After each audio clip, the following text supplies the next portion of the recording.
So we're here today with Evelyne Ntam, and Evelyne is a student in our PharmD program. We've studied the evolution of these programs, a little bit about how the programs are structured, Evelyne, but I'm really anxious for them to hear from you because you're a student actually in one of these programs. So I'd like to start off by having you just tell us briefly, how did you get here? What did you do before you went into the PharmD program? Well, since high school I knew I wanted to do pharmacy. So I took a lot of advanced math and science courses, and my senior year of high school I interned at an independent pharmacy. Good. So once I got into my undergrad, I majored in chemistry and also took extra biology courses because I know that'll help me with the pharmacy program. And I was also lucky enough to work in a biology lab. Mm-hmm. And my principal investigator, he also specialized in immunology and toxicology. So I definitely learned a lot from him and had a lot of great experiences. Fantastic. Yeah. So there are a couple things you said that I really want to highlight for our viewers. And one is you got some experience in a pharmacy. Yes. You got good math and science. And then you also did some undergraduate research. That always helps, right? Exactly. So, kind of the key question for you to share with our viewers today is, so we've studied these programs, but tell us, what's it like being in a PharmD program? How's this been?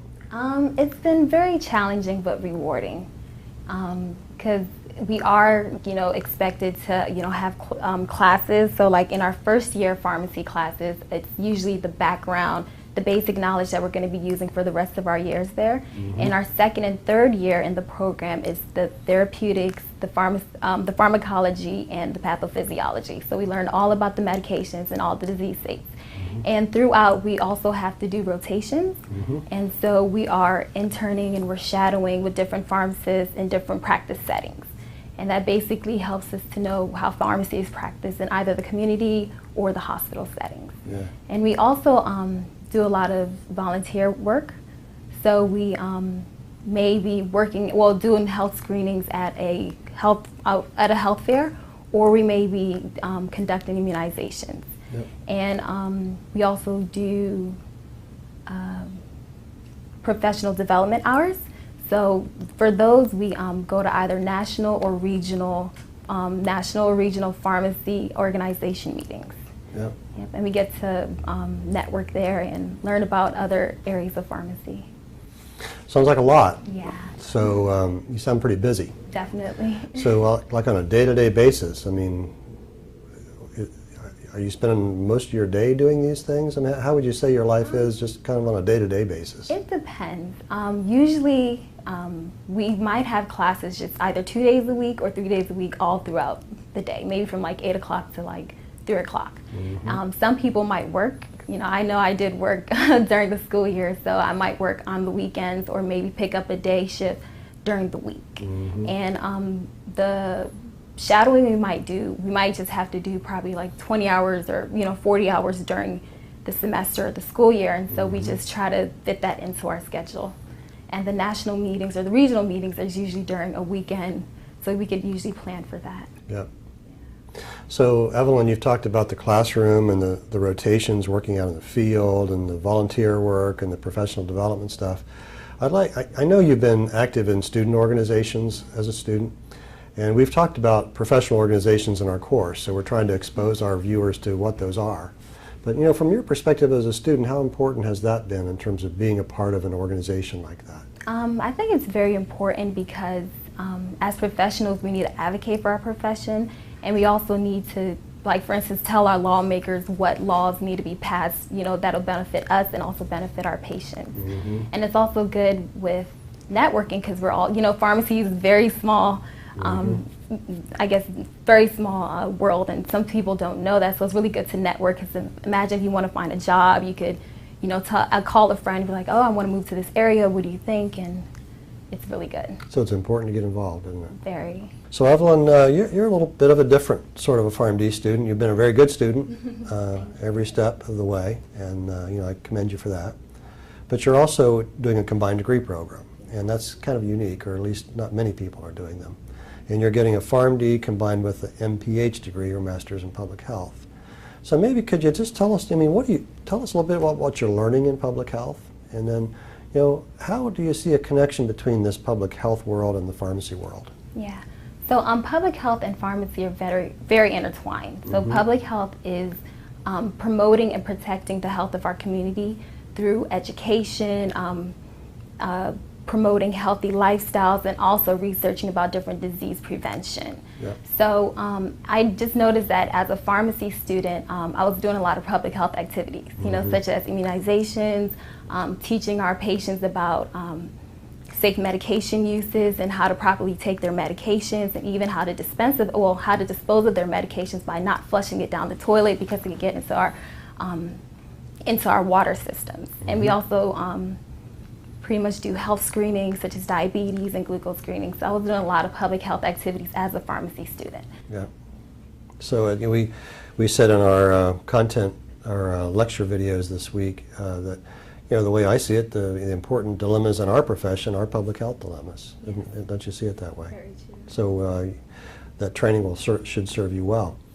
So another kind of unique thing about you, Evelyne, is you have some kind of aspirations toward kind of global health and things of that nature, and you've had some experiences to kind of back that up.